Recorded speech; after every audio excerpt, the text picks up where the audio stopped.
All right, 10 o'clock Tuesday morning, and that means it's time to zoom in with Monica. Good morning, Monica Hannan. How are you?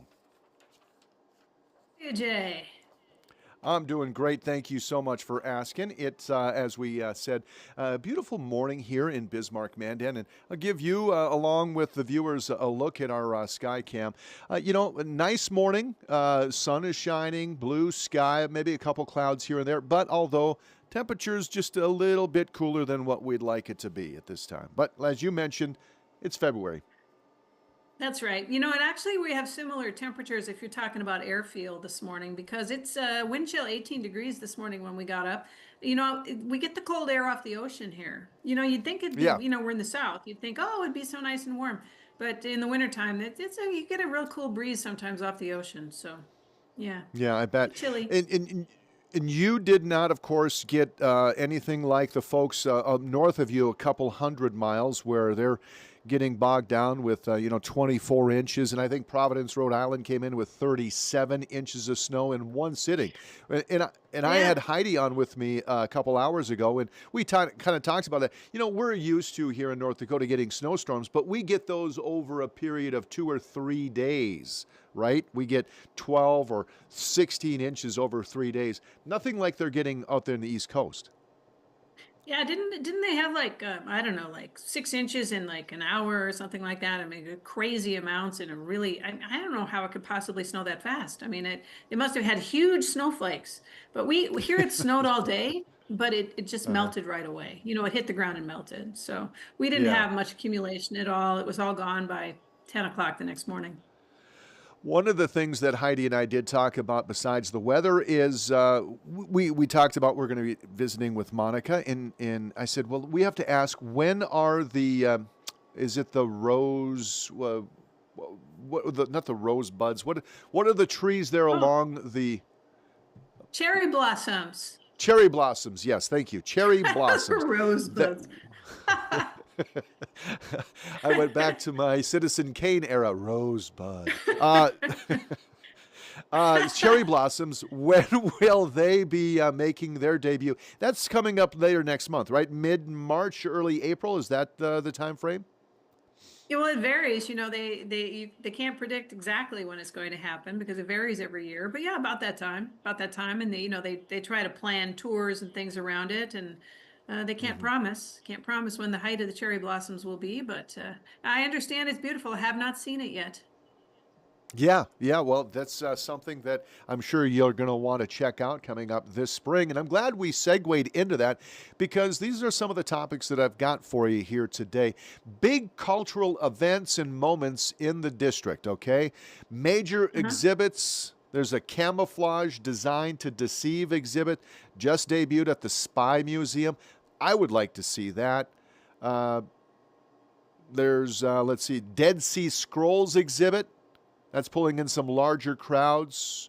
Ancient history is having a modern culture, pop culture moment right now, Monica. And of course, America's 250th anniversary. It's a year long celebration in D.C. They got to be rolling out something pretty special in the D.C. area, I'm guessing. Yeah, everybody's planning for that. Every town has a plan for the 250th celebration. A lot of talk about that. The Dead Sea Scrolls, which museum is that at? Let's see. Dead Sea Scrolls exhibit has pulled in large crowds. Actually, I don't have the exact exhibit or where the museum is at, but I'm sure if you Google it, you'll find it. Yeah, I have to check that one out. That's interesting. I haven't been to all of the museums yet. So, it takes planning to go to them. You Yeah. do, they're free. Many of them are free, but you have to plan in advance. Some of them quite crowded and depends on when you go. And parking always an issue too, downtown in the district. So you have to kind of plan in advance, go on a particular day, really kind of, not that it's a problem, but you just have to be aware. Yeah, no doubt about that. Um, it's kind of odd that we're celebrating 250-year anniversary this year when the country is so close to a civil war once again.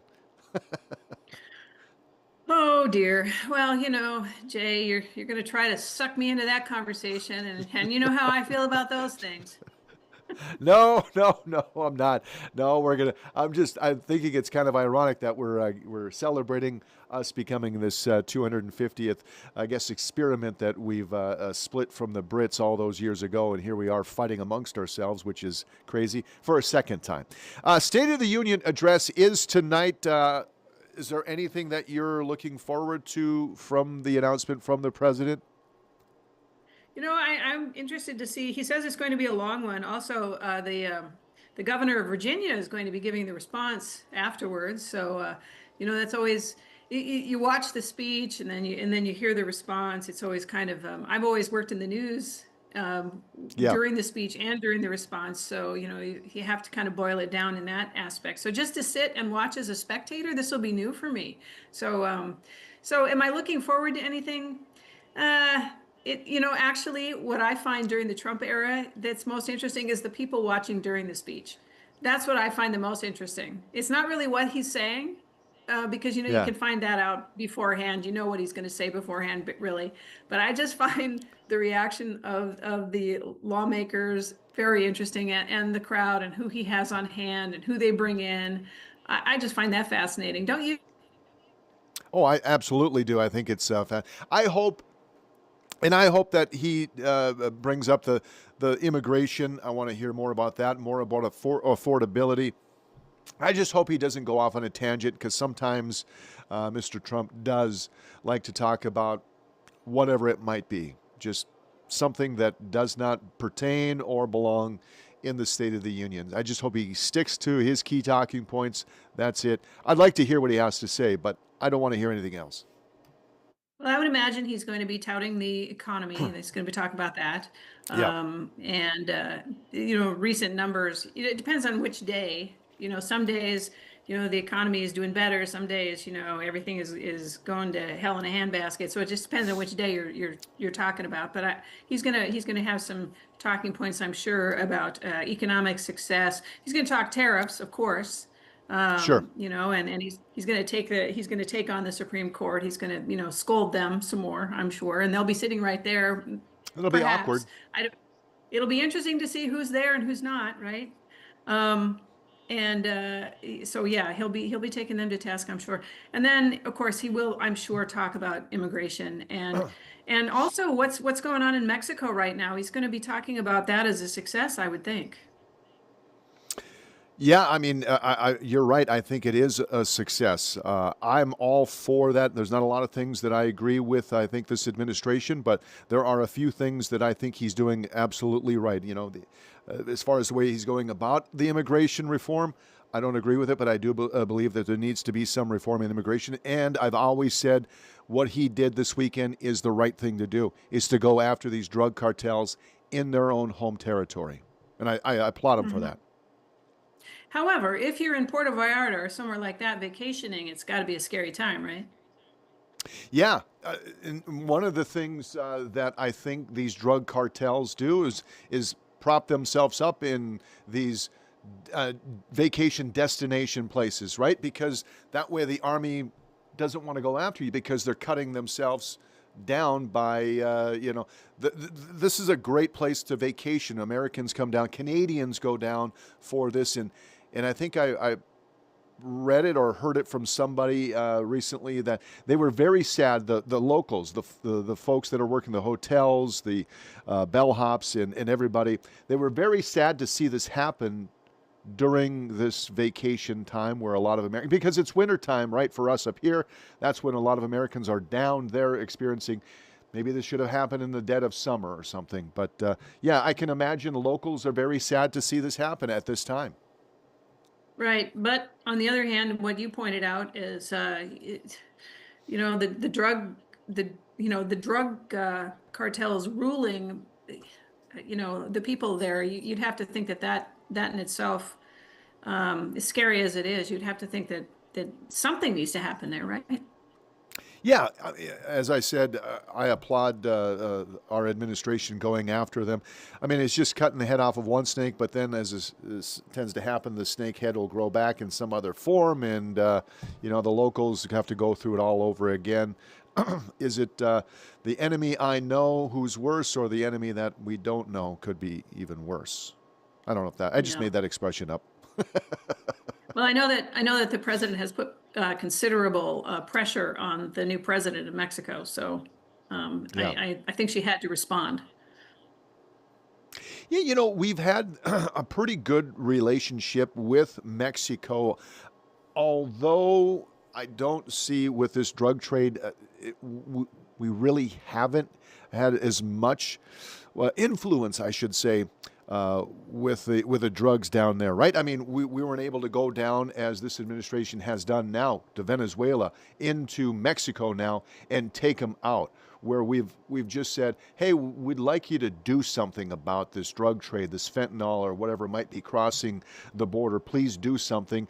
And their, I guess, administration, who was the guy that was there before him?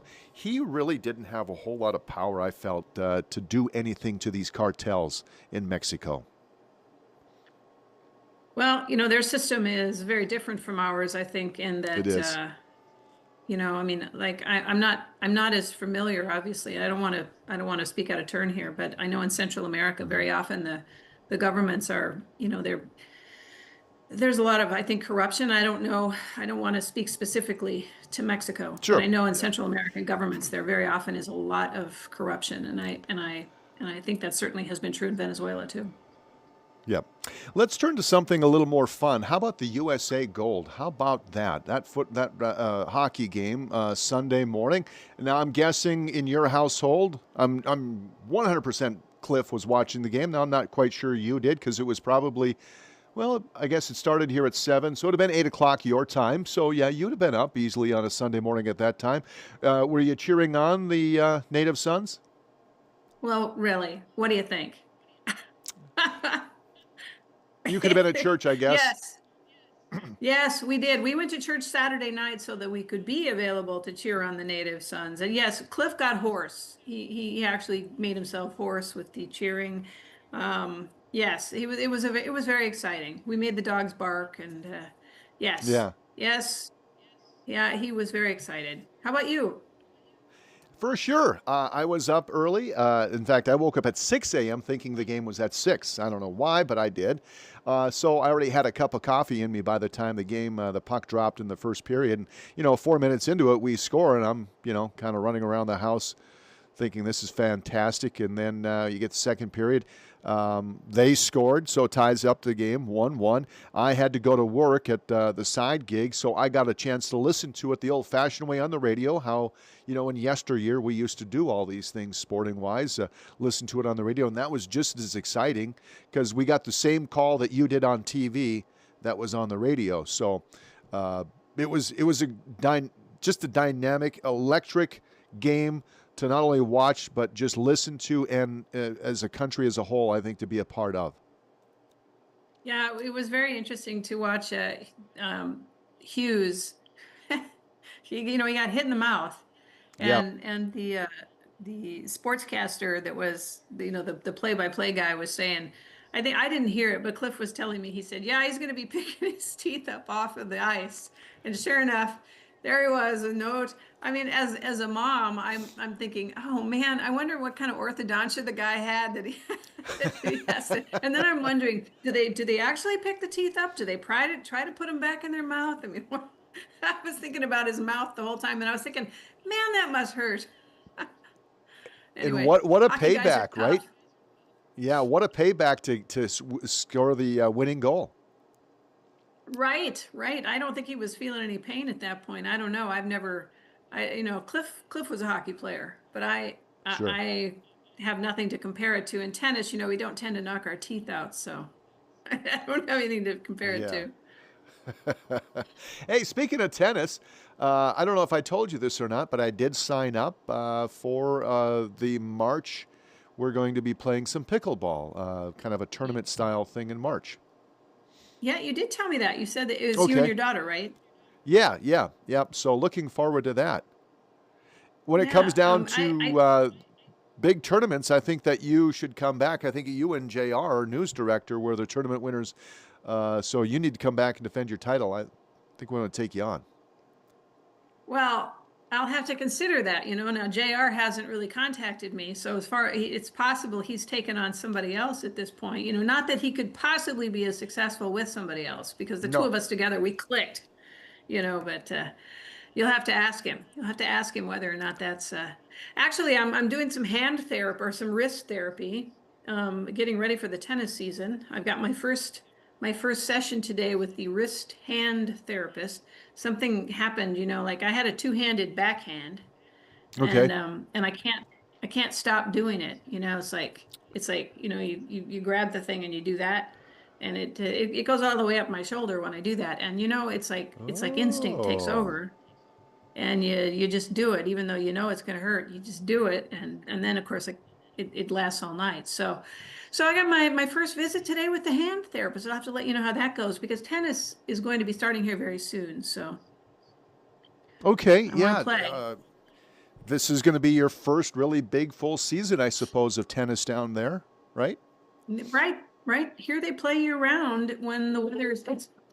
They also golf year round here. You see them on the golf course, even though the grass is not necessarily green. They're out there. They're out there golfing. Anytime the weather is decent, they'll be out. They'll be out there golfing. So, not today. It's cold today. Little cold. Yeah. I have graphite shafted clubs, so on a cold day, 50, 45 degrees, that would scare me because I could snap a graphite shaft in this cold weather. Yeah, I don't like to be cold. I'm a wimp. I am a total wimp. So when it's cold, I'm inside. Yeah, And nothing wrong with that. honestly, they might have indoor tennis courts here. I haven't seen them. I'm sure they do. I haven't seen them. There aren't any in my general area here. They have tennis courts here, obviously, in my Hmm. community, but haven't seen any indoor courts. So I have seen people playing pickleball here recently. Pickleball is really, it's becoming so popular that they're converting a lot of these tennis courts into just pickle courts, and they're kicking the tennis players off of it, essentially. Well, that's just not right, Jay. I mean, it's the more popular sport. Well, that's because it's easier. Yeah, that's exactly it. That's true. Did you see this story this week about Punch the Monkey? Punch the monkey. No. How did I Oh my miss it? gosh. I'm not sure, but it's been all over social media the whole week. Now, Punch the Monkey is a macaque monkey in Japan. So Punch, that's his name, was, I guess his mom dispelled him or kicked him out of the family or whatever it might be, Oh, right? Whatever, for whatever reason, mom did not want, because he was a bit of a runt. Kicked him out of the family, so the zoo took him in and put him in with these other monkeys. Now, I forgot to tell you, the most important part of this story is Punch has a toy. It's a stuffed, I think it's a stuffed monkey. It's not a bear, but a stuffed monkey, okay? And he got it from, what's this? IKEA. Got it from IKEA. He okay. carries he carries this monkey around, drags it on the ground, okay? Drags it with him wherever he goes. And as he was introduced to this new macaque environment in the zoo, they picked on him and would beat him up, literally beat him up and drag him and spin him around. And the poor little Punch would run and go hide underneath this stuffed animal. And you would have not, it's so hard to explain, is that the internet, everybody on the internet collectively got together and they said they wanted to go to Japan and fight for Punch. It was kind of the cutest little thing because he's just a little tiny baby. Not little baby, I suppose he's a few months old, but he's got this plush toy that he carries around with him, and when he gets beat up, he hugs it and hides it behind it. Oh, I've seen this. And now I have to go look. I want to see Yes, Punch the Monkey. Punch the Monkey. And they should have sent him, Monica, they should have sent him to a Hawaiian zoo so he could have been Hawaiian Punch. This whole thing was a setup for that, right? No, it wasn't. No, I swear to you, there is Punch the Monkey. There is Punch the Monkey. Oh, That That's would have been a good. great That's story, good. though. But it's true. No, I swear to you, go in Google, punch the monkey, and there are some AI videos, so please don't believe those AI videos. So Yeah, it's hard to that's what's. tell. It's hard to tell. Sometimes You it know, is, I but got sometimes when you first look at it, you can tell like this is not real. This cannot be real. And then you can kind of tell telltale signs that there is. There was one video I was watching where a person was hunting, and there was a car that was driving this way. Okay, so they're supposed to be meeting right this way. Well, the car drove past him, and then he was in the back of a pickup box, and that they were driving backwards following the car, and I'm like, that's no way. That's all AI. It looked pretty good until you saw the guy was driving 55 miles an hour backwards following the car. It didn't make any sense. See, I got sucked into the one where, you're watching the dogs are picking the owners, those ones where, Yes. you have, yes, and the dogs go around and they choose the owners. And then there's the one dog that doesn't ever choose anybody and he just sits there by the empty chair. And then they tell you, oh, he's waiting for Yes. little Billy who came, and that one, that story is told over and over and over again with a different little Billy. Yes. For little Billy, little Molly, little Johnny. Yeah, yeah, that's all AI too. But at first you think, oh, that's so sweet. The first time you see it until you see it over and over and over again. And I suppose it's what people are monetizing these things, I suppose. Mm-hmm. Is that why they're doing it? I don't get it. Yes. You're getting the views, and there are a lot of gullible people. At least right now, right away, we're still in that infancy stage of AI videos. That the more views you get, the more money you make. So people are like, oh, look at this video, this is so cute, and then they share it, and I suppose that's how you're making your money. So you got to go into these videos skeptical, cynical. Yeah, yeah, right, right. I think there probably were some that are, legit. You can kind of tell, like you Sure. said, you can kind of tell the legit ones because they're not perfect, that people aren't Yep. behaving in a perfect way. You haven't got that voice that's telling you that sweet story. And Hmm. yeah, we're gonna have to come up with something, Jay, like some sort of story that, I don't know, and just see one of these days and just see how far we get with it. You mean Punch the monkey. you mean yeah, make up a story, or are you saying that we need to find a good story? Find a good story and see how far we get with it. Yeah. Although, Okay. you actually do have a platform here now that I'm thinking about it. Yeah. It's, what am I saying? I want to get your take on this. You're obviously you're married. So when you got your engagement ring, and this would have been 1980, 83, 80, no, 83. 1981. Oh, I was 1981. going to say 1981. Yes, I was going to say Yeah. 81. Okay.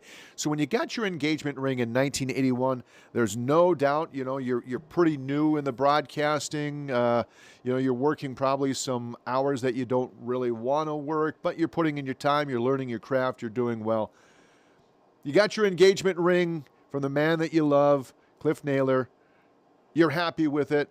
Let me ask you, would you rather have a bigger diamond if it was lab grown, or the perfect diamond that's is real? Because apparently these lab grown diamonds, engagement rings, are getting noticeably bigger thanks to the rise of lab grown diamonds, but they're sparking an awkward social etiquette debate about whether the stone is real or not. So I'm sure nobody's asked you about your ring, but I can imagine generations to come, your daughter maybe going forward. Is that real? I don't know. Is that real? I would rather have the ring that my husband chose for me. Yeah. It's not, size doesn't matter, Jay. It's the sentiment behind it. Yeah. I know what you're talking about. Some of these rings are crazy, crazy, but I don't, if you get a ring that's too big, you're knocking it into things and, and that would be, for our anniversary, he bought me another ring that is actually, it gets in the way. So I know I Mhm. prefer the ring that he got for me. See, very If pretty, I very That is delicate, very nice very ring. nice. I just want Thank to you. mention one thing that if I had a dollar for that one line that you said, I'd be very rich. That's how does it go? It doesn't matter the size, Jay. Yeah, that. So, Okay, Jay. all right. So we've covered monkeys, we've covered diamonds, we've covered gold. What are we missing here? Silver, right? Anything? Do you got Silver. silver at home? Yeah, You, I tell you what, what's going on with silver? It's like crazy. The price of silver. it is. Gold is If up you, there as well. I wonder if the gold medalists, if they get down on their luck, if they really need to, like, hey, I got to sell my gold medal here. They could make a good yeah, but profit. we didn't we talk about this last week? Did we? I don't know. Oh, we did, didn't It's we? ringing a bell here. But it just seems to me like, and maybe I've said this already, so stop me if I have. But it's just, what is it that makes? Why have we decided that gold is so valuable or that silver is so valuable? Why not, something else? Let's pick something else. All the What commercials that what we is? hear, gold is the standard. Yeah, But who picked why? it? Yeah, Right? Who chose it? Who chose that as opposed to some other rock? You know. Um, yeah. Well, so turquoise is very valuable in the Native American community. I mean, it's not gold precious, but it's precious enough. right, right, and I know in some African tribes, traditionally they use other things for money. So Hmm. I mean, so you put all your money into gold, and then somebody decides it's not as valuable next week. I I guess know. it's more valuable than a piece of paper, perhaps, Sure. because you can actually hold it and touch it and melt it down. But I don't know. It's like it's still just a thing. I think the original thought would be that if the worldwide currency were ever to, I guess if we ever get into World War Z, where end of times are here, so money's no Right. good anymore. But what is gold going to be good for? I mean, what Exactly. is that? That's What my is that? point. What is it going to be Yeah, good I for? What are you going to understand. buy with it? So, Right. The gold backs up the paper, I get it, but yeah. it's still arbitrary. It's still a man-made construct, right? Hmm. Yeah, yeah, absolutely. So that probably is it. I've got one more thing here, real quick, like about 2 minutes on it. There's a growing trend of stay at home sons, fully grown men living with their parents, and they're doing it by choice, sparking conversations about masculinity, economics, and shifting family dynamics. Any thoughts on that? Um, I guess it depends on is it by choice or by economic necessity? You know, Does it here's the say? thing. I moved out in 1989 from my family's home and never looked back. And I'm sure your son probably did the same, right? Um, Different generations. He moved out when he Listen. was I 18, didn't yeah. have two nickels to rub together. I had to wait for Tuesdays when I was, paying $275 a month for my apartment rent, and Tuesdays were the big days because it was Taco Tuesday, where I could get for $5 that I could buy. Oh man, I was eating luxurious. Other than that, I was eating hot dogs and ramen noodles, and so the economy, the Yeah. affordability thing, I don't know, does it play true? Because I couldn't afford anything back then. I just fought through it and did it. Yeah, I think that might be part of it. The expectations are a little higher, I think, for young people today. Yeah, But on the other hand, the economy is it's tough. It's tough out there. Rent is ridiculous.